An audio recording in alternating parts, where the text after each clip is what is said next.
Hello मेरे प्यारे बच्चे, कैसे हैं आप? उम्मीद करते हैं कि आप ठीक ठाक होंगे। Yes, my name Satya Sanjay, known as math वाला। आज के इस क्लास में मैं आपको सिलेबस पे चर्चा करने वाला हूं कि आप अगर क्लास 10वीं में चल गए हो, आप 2027 या न्यू पॉलिसी आई है बिहार बोर्ड का, उस पर चर्चा करेंगे। चाहे आप 2028 में बोर्ड एग्जाम देना चाहते हो, 29 में बोर्ड एग्जाम देना चाहते हो, इस लेक्चर के लास्ट तक ले वॉच आप जरूर कीजिएगा, ठीक है। इसमें ओनली रूप मैं मैट्रिक के बताने वाला हूं, जो भी बच्चे परीक्षा देने वाले हैं, चाहे आगामी परीक्षा देंगे, ठीक है प्यारे बच्चे। आज गणित का फुल सिलेबस चर्चा होगा कि मैथ में हमें क्या क्या पढ़ना है और क्या चीजें के बात का ध्यान हम लोग को रखनी चाहिए, ताकि 100 आउट ऑफ 100 यानी मैथ में आप 100 में 100 नंबर लाना चाहते हो तो ये लेक्चर आपका, मैं कहता है 1 मिनट में आपका जिंदगी नहीं बदल सकता है, लेकिन 1 मिनट में लिया हुआ फैसला आपको पूरा जिंदगी बदल सकता है। तो वही आप 1 मिनट देख कर जाना, ठीक है। और आप जिस आईडी पे पढ़ रहे हो उसका नाम ही है मैथ्स वाला सत्या संजय, यानी मैथ का कंप्लीट संपूर्ण जानकारी देने वाला। इसके साथ मैं बताऊंगा कि ये जो न्यू सिलेबस जो गवर्नमेंट के द्वारा लॉन्च हुआ है, ये किस पैटर्न पर आधारित है, एग्जाम किस पैटर्न पर लिए जाएंगे, उसका ढांचा क्या है, आप कौन सी बेस्ट बुक पढ़ेंगे तो आप जिला रैंक में आ सकते हो, आप स्टेट रैंक में आ सकते हो, आप अपने स्कूल में सबसे बढ़िया नंबर ला सकते हो। नंबर 1 बच्चा बनाने का तरीका बताऊंगा, इसलिए आप लोग बने रहो। अगर आप अपने बोर्ड एग्जाम में 95% से ज्यादा नंबर स्कोर करना चाहते हो, गेन करना चाहते हो, तो आई होप इस लेक्चर को आप लोग कंप्लीट रूप से देखेंगे। इससे पहले कुछ बातें मैं आपको बताना चाहता हूं, जैसे कि मान लेते हैं कुछ इसका सिलेबस है, इस सिलेबस पे चर्चा हम लोग करेंगे। जैसे कि कुछ चैप्टर आप ध्यान में रखिए, उसके बाद हम लोग आगे की बात करते हैं। याद रखिएगा क्लास 10वीं में टोटल हम लोग का 15 चैप्टर पढ़ना है। उसके बाद 15 चैप्टर में एक ही किताब में आपको आंसर की मिल जाएगा, यानी जितने चैप्टर होंगे मेरे प्यारे बच्चे, सबका कुछ ना कुछ एक्सरसाइज होगा, प्रश्नावली होगा, उसमें अनेकों क्या होगा, क्वेश्चन होगा, ठीक है। और उसको जब सॉल्व किया जाएगा तो उसका कुछ ना कुछ उत्तरमाला होगा, यानी आंसर होगा। उसके बाद आपको प्रोजेक्ट कार्य मिलेगा, डायग्राम बना करके क्वेश्चन को सॉल्व करने के, यानी ग्राफ मिल जाएगा सॉल्व करने के लिए। उसके बाद मॉडल पेपर, मॉडल पेपर का मतलब ये होता है कि आपको डायरेक्ट क्वेश्चन देगा, आप उसको क्या करेंगे, सॉल्व करेंगे। उसके बाद मॉडल पेपर में अनसॉल्व्ड क्वेश्चन मिलेगा, जो सॉल्व नहीं हुआ है उसको आपको सॉल्व करके प्रैक्टिस करना है।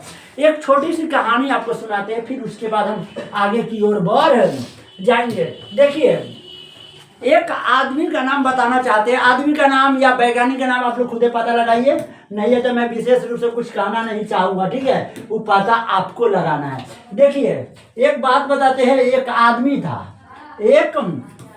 था जो 2000 दिन, कितना दिन, 2000 दिन पानी में तैरते रह गया। यानी इससे ये बात की पता चलता है कि वो आदमी डेली प्रैक्टिस करता था, डेली प्रैक्टिस करता था वो आदमी, चाहे आंधी हो, तूफान हो, बारिश हो, सर्दी हो, गर्मी हो, कभी भी वह तैरना नहीं छोड़ता था। यानी वे कंसिस्टेंसी बना करके रखता था, यानी हार्ड वर्क करता था। दुनिया में ओकरा परिवार में कोई मर जाए, केकरो लकवा मार दे, केकरो आंधी उठल है, ओकरा कोई फर्क नहीं पड़ता था। याद रखिएगा, वो आखिर आदमी कौन था, आदमी कौन था? तो मेरे प्यारे बच्चे जी, उस आदमी के बारे में आप खुद, और वो आदमी ना इतना ज्यादा मेडल प्राप्त किया था, इतना ज्यादा मेडल, उसका पूरा घर ना उस मेडल से क्या हो गया था, पैक हो गया था। इतना बात का आप गौर करके रखिए, ठीक है। क्या हो गया था, मतलब उसके पूरा गर्दन में मेडल ही मेडल लटका हुआ था, या 2000 दिनों तक उन्होंने तैरते तैरते प्रैक्टिस। तो मैथ जो होता है ना वह प्रैक्टिस का चीज़ है। चलिए मैं इसका नाम बता देता हूँ। इस व्यक्ति का नाम था माइकल साइंटिस्ट। किसने? इस दुनिया में इससे ज़्यादा तैरने वाला कोई व्यक्ति नहीं था। सबसे ज़्यादा तैरने वाला पौड़ने वाला कोई व्यक्ति था, वो तो कौन था? माइकल। तो इस चीज़ से हम लोग को ये सीख मिला कि अगर हम लोग रेगुलर प्रैक्टिस करते हैं तो कोई बच्चा हमको हरा नहीं सकता है। क्यों? क्योंकि आज के दिन में कंपटीशन ज़्यादा है। आज के दिन में कंपटीशन ज़्यादा है। आप देखते हैं कि 27 लाख बच्चा बोर्ड एग्जाम देता है, 28 लाख बच्चे बोर्ड एग्जाम देते हैं। उसमें आपको बिहार टॉपर करना है, जिला टॉपर करना है, अपना स्कूल टॉपर करना है। तो ये कोई मामूली बात नहीं है, क्योंकि 28 लाख बच्चों में आपका रैंक 1, 2, 3 लाना पड़ता है। तो ये मामूली बात है, लेकिन उसी में से ना कोई बच्चा करता है जिसके पास हौसला होता है। तो आप कर सकते हो, आपके पास ये जुनून है। केवल तरीका सही होना चाहिए और हार्ड वर्क होना चाहिए। ये सब के पीछे का रीजन एक है कि वह व्यक्ति रोज प्रैक्टिस करो। देखो रोज आप 4 घंटा पढ़ो, रोज 4 घंटा पढ़ो, लेकिन रोज के पढ़ो भाई। ये नहीं है कि संडे आ गया तो मेरा छुट्टी है, संडे को टेस्ट, मंडे को रेस्ट वाला कहानी। जो ससुरा पूरा सप्ताह बैठा रहता है वो रविवार को छुट्टी मांगता है। बोकबा कहाँ के बकलोल वाहन से। सही है गलत? जो पूरा सप्ताह बैठा रहेगा वो कहेगा कि हमरा रविवार के क्या चाहिए? छुट्टी चाहिए। जो तोरा मौसी के जय रहो ससुरा बकलोल वाहन के। ये है एगो माइकल जो ससुरा 2000 दिन तक प्रैक्टिस रहा।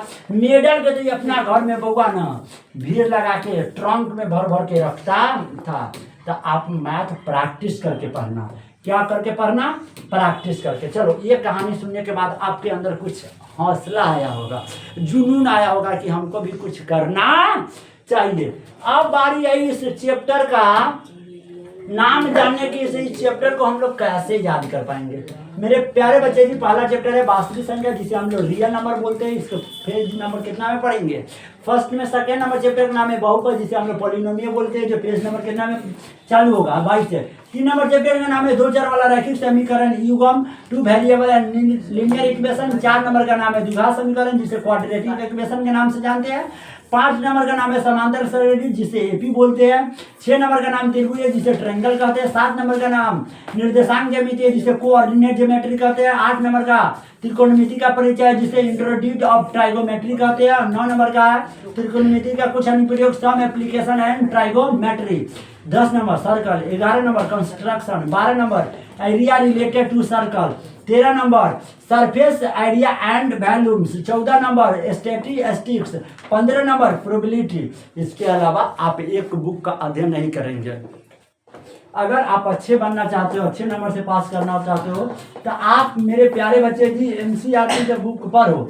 लेकिन आप जिस स्टेट में रहते हो उस स्टेट यानी बीटीसी, बिहार बोर्ड में रहते हो तो बीटीसी, झारखंड बोर्ड में रहते हो तो जेटीसी, उत्तर प्रदेश में रहते हो तो यूपीटीसी। समझ में आ रहा है ना? हर अपना राज्य का क्या होती है किताब होती है। इसके अलावा डॉक्टर केसी सिन्हा का बुक आती है, समझ में आ गया? भारती भवन का बुक आती है। तो आप प्रैक्टिस करने के लिए 4-5 किताब, क्योंकि टॉपर बच्चे ना 4-5 किताबों का अध्ययन करते हैं। इसके अलावा कुछ और बातें बता दूं कि कौन चैप्टर में से कितने नंबर के क्वेश्चन पूछे जाते हैं। देखिए मेरे प्यारे बच्चे जी, ना कौन चैप्टर से कितने नंबर याद रखिएगा। रियल नंबर से 4 से 6 नंबर का, प्रोबेबिलिटी से बहुपद से 3 से 5 नंबर का, और 3 नंबर चैप्टर से 8 से 10। सारा का नंबरिंग यहाँ पर लिखा हुआ है, आप समझ जाएंगे। याद रखिएगा क्वेश्चन पूछने का 2 तरीका होता है। कितने तरीका? आपके एग्जाम 2 पैटर्न में होंगे। एक होंगे ऑब्जेक्टिव टाइप क्वेश्चन और दूसरा होंगे subjective type question. Objective type question में आपको 100 क्वेश्चन पूछेंगे। कितना क्वेश्चन? 100 क्वेश्चन पूछेंगे। ठीक है, तो 100 क्वेश्चन में आपको बनाना कितना क्वेश्चन है? 50 क्वेश्चन। ओ मार्कशीट पर क्या करना है? सॉल्व। वही आपका सब्जेक्टिव क्वेश्चन में पूछने का तरीका अलग अलग होता है। 30 गो आपको 2 नंबर का क्वेश्चन पूछेंगे और 8 गो आपको 5 नंबर का क्वेश्चन पूछेंगे, जो यहाँ पर लिखा हुआ है। ये बड़े बड़े क्वेश्चन को हम लोग लॉन्ग क्वेश्चन बोलते हैं, छोटे छोटे क्वेश्चन को शॉर्ट क्वेश्चन पूछते हैं। 30 गो में 15 गो बनाना है, 8 गो में आपको 4 गो सॉल्व करना है। ठीक है, तो ये भी आप समझिए कि कौन सी चैप्टर से कितना नंबर पूछी जाती है। अब सर अगर जो आप लोग को इतना मालूम है तो सर ये बताइए ना कि हम लोग तैयारी कैसे करें, तैयारी कैसे करें। तैयारी करने से पहले इनका नंबरिंग जान लीजिए कि कौन सी चैप्टर कितने चैप्टर में से पूछे जाते हैं। ये आपका चैप्टर का एक सीरीज है। इस सीरीज में कहता है जीतेंगे हम ये वादा करो, प्रोमिस करो, कोशिश हमेशा कुछ ज्यादा करो, किस्मत भी रूठ जाए तो उसे मना लो, यानी हिम्मत टूटने न दो, मजबूत एकदम इरादा करो। याद रखिएगा ये जो सिस्टम है वास्तविक संख्या के सिस्टम में, संख्या पत्ती में पहला चैप्टर को पढ़ा जाता है जो कितने नंबर में पूछता है 10 नंबर में। बीज गणित में 1 चैप्टर 2 चैप्टर 3 4 5 चैप्टर पूछते हैं जो कितना नंबर में आते हैं 20। बाकी इसी प्रकार का अनेक ऐसे सिस्टम है जिसमें अलग अलग प्रकार के नंबर में क्वेश्चन को पूछे जाते हैं। इसके अलावा अब बात है कि सर तैयारी कैसे करें, तैयारी कैसे करें। मेरे बच्चा इसको तैयारी करने के लिए कुछ ट्रिक्स और टेक्निक्स है। क्या है ध्यान से देखिए जरा। ये है कि अगर आपका लक्ष्य बिहार बोर्ड में 10वीं में अगर जो 100 में 100 नंबर लाना है, अंक लाना है, तो आपको नियमित यानी रेगुलर रूप से क्लास करना पड़ेगा, रेगुलर रूप से आपको पढ़ना पड़ेगा। इ नहीं है कि आज माथा दुखा गया तो आज हम नहीं पढ़ेंगे, आज हमार पेट फूल गया आज हम न पढ़ेंगे, आज हमरा भूख लागल है हमरा छुट्टी दे दू सर जी, बकललवा कहीं के जो उधर गाड़ी मर जाइए, ज़्यादा दिक्कत है। तो अभ्यास रेगुलर करना होगा और सही रणनीति, रणनीति का मतलब एकदम अच्छे सोच के साथ आपको क्या करना होगा, मेहनत करना होगा। देखिए आप किताब को फॉलो कीजिए, NCERT national council education research of training और बिहार बोर्ड की किताबों को कंप्लीट कीजिए। यदि बिहार बोर्ड से है, आप अलग बोर्ड के बच्चे देख सकते हैं, देख रहे हैं तो अलग बोर्ड अपना बोर्ड के एग्जाम, इस चैप्टर के सभी प्रश्न को कम से कम 2 से 3 बार कोई भी हालत में हल, यानी पूरा किताब को जितने भी क्वेश्चन है आप उसको 3 से 5 बार बना लीजिए। उसके बाद देखिए सारा क्वेश्चन आपको मुंह के होंठ पर बैठा रहेगा। समझ में आ गया? जब कोई पूछेगा खटाक सीकर उसको जवाब दे दोगे। उस किताब में जितना भी उदाहरण है, जितना भी एग्जाम्पल है, सारा के सारा एग्जाम्पल को आप क्या करो, सॉल्व करो, यानी एक भी एग्जाम्पल मत छोड़ो। उसके बाद रोज 2 से 3 घंटा केवल क्या पढ़ो, गणित पढ़ो ना। 100 नंबर लाने से कोई नहीं रोक सकता है, कोई नहीं। 1 घंटा में हर एक नया चैप्टर चालू कर दो पढ़ना। मतलब आपको इतना स्पीड ट्रेनिंग होना चाहिए या प्रैक्टिस होना चाहिए जो 1 घंटा में आप कोई भी चैप्टर को खत्म कर सकते हो। 1 घंटा के अंदर जो भी प्रश्न मिले उसका प्रैक्टिस कर जाओ और 30 मिनट 60 मिनट पे जो क्वेश्चन आपको याद नहीं रहता है उसका आप पुनरावृत्ति यानी रिवीजन कर सकते हो, दोहरा सकते हो। देखो जो आता है, जो आपसे बन जाता है, उसमें ज़्यादा कोई रॉकेट साइंस नहीं है, लेकिन सबसे बड़ा बात है जो आपको नहीं बन रहा है उस पर टाइम देने का। ठीक है, अगर आप मैथ का जितने भी फार्मूला है, अगर ये टोटल के टोटल फार्मूला को आप क्या कर लेते हो, याद कर लेते हो, तो आधा क्वेश्चन देख के ही सॉल्व हो जाएगा। पता चल जाएगा कि ये क्वेश्चन कौन सी फार्मूला पर सॉल्व होने वाली है। उसके अलावा एक अलग कॉपी बनाओ आप लोग, ठीक है, और उस सारा फार्मूला को एक अलग कॉपी में लिखो और रोज सुबह के टाइम में उठ के उसको क्या करो, उल्टाया करो। जिससे क्या होगा, आपका आईक्यू लेवल ना एकदम तेज हो जाएगा। और जब आपको फार्मूला याद रहेगा तो क्वेश्चन तो यूं सॉल्व हो जाएंगे। उसके बाद रोज 10 से 15 मिनट उसको क्या करो, फटाफट दोहराओ। भी नहीं है कि उसको रटने लगो, रोज दोहराना है तो 10-15 मिनट क्या है, काफ़ी है।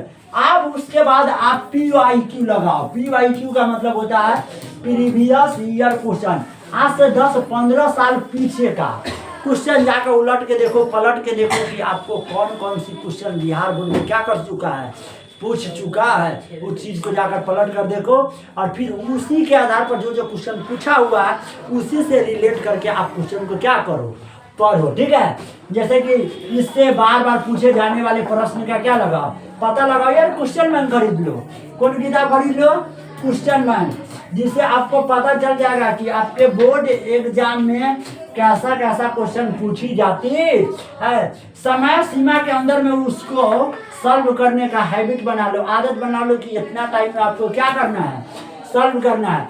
अब जो आपका कमजोर चैप्टर है, देखिए जो चैप्टर आपका बहुत स्ट्रांग है, मजबूत है, उस पर ज़्यादा दिमाग लगाने की जरूरत नहीं है। क्यों? क्योंकि वह चैप्टर आपको बनाने आता है। जो चैप्टर आपका कमजोर है, जिसको बनाने के लिए आपको ज़्यादा समय लगता है, तो उसको आप खास करके ध्यान रखिए। जैसे कि त्रिकोणमिति हो गया, वो लंबा चैप्टर है, तो इसको आपको पूरी गौर से सॉल्व करना चाहिए। 5 बार न 10 बार सॉल्व कीजिए, लेकिन कमजोर चैप्टर का तनका विशेष रूप से सॉल्व कीजिए। ये द्विघात समीकरण हो गया, विरित हो गया, सांख्यिकी हो गया, एक और आपका चैप्टर आता है त्रिभुज हो गया, संरचना हो गया, ये सब काफी वीक चैप्टर में आते हैं। अब मेरे प्यारे बच्चे जो मॉडल पेपर आ जाएगा, ठीक है, उस मॉडल पेपर को आप कैसे सॉल्व करोगे? मॉडल पेपर एग्जाम के लास्ट टाइम में, या चाहे आप अभी भी खरीद सकते हो, आपके मार्केट में बिक जाएगा, 150 से 200 रुपया में देता है। उसमें आपको ऑब्जेक्टिव क्वेश्चन भी मिल जाएंगे और सब्जेक्टिव क्वेश्चन भी मिल जाएंगे, ठीक है। उसमें आप प्रैक्टिस करके मॉडल सेट से आप अपना स्पीड बढ़ा सकते हो। जो क्वेश्चन आपको 5 मिनट में बनने वाला होगा, वह क्वेश्चन आप कितना मिनट में बना दोगे? 2 मिनट में, क्योंकि एग्जाम में मैथ के टाइम में थोड़ा समय कम जाता है। तो इस बात को थोड़ा गौर करके रखो। एक सप्ताह में कम से कम 2 या 3 मॉडल पेपर को क्या करो, सॉल्व करो। अपने गलतियों की सूची बनाकर उनको दोहराने की कोशिश न करो, बाकी क्या करो, उसको सुधारो। सर परीक्षा में पहले प्रश्न आसानी तरीका से पढ़ो कि क्या पूछ रहा, उसके बाद क्या दो, जवाब दो। जवाब देने का तरीका यह है कि आंसर एकदम स्टेप बाय स्टेप लिखो, एकदम पूरा क्लीन लिखो, पूरा क्लीन, साफ सुथरा। और AI कहता है क्या बोलते हैं, आर्टिफिशियल एल्गोरिथम बोलता है कि आप ना कोई भी आंसर ना स्टेप बाय स्टेप लिखो। जैसे कि एक काम कर रहे हो तो बोल दो स्टेप 1 लिख रहे हैं, दूसरा काम कर रहे हो तो बोल दो स्टेप कितना करने जा रहे हो, 2, जिससे आपको फुल नंबर मिलेगा। आपके एग्जामिनर एक भी नंबर, कॉपी जो चेक करेंगे, एक भी नंबर आपका काट नहीं सकते हैं। अंत में 10 से 15 मिनट आप लिखने के बाद ना कॉपी को मिलाओ। क्या करो? मिलाओ, क्या मैंने गलत लिखा है, क्या मैंने सही लिखा है, क्या हमारा लिखते हुए नंबर गलती हो गया, 3 नंबर के क्वेश्चन की जगह 7 नंबर लिखा गया। तो इस चीज़ को मैंने, यानी आपके एग्जाम में जो भी 3 घंटा का समय है, इसमें 15 मिनट पहले कॉपी को सॉल्व करके रखना पड़ेगा, तब जाके 15 मिनट आपको टाइम बचेगा, तो आप क्या करें, जाके मिला सके। बाकी इसके साथ साथ आप ईमानदारी से रोज के 3 से 5 घंटे समय दोगे ना, मैथ में 100 में 100 नंबर लाने से कोई नहीं रोक सकता है। बाकी all the best, see you again. अगर आप अपने से छोटे प्यारे भाई बहनों को इस लेक्चर को शेयर करते हैं तो यही हमारा सपोर्ट रहेगा। Thank you very much.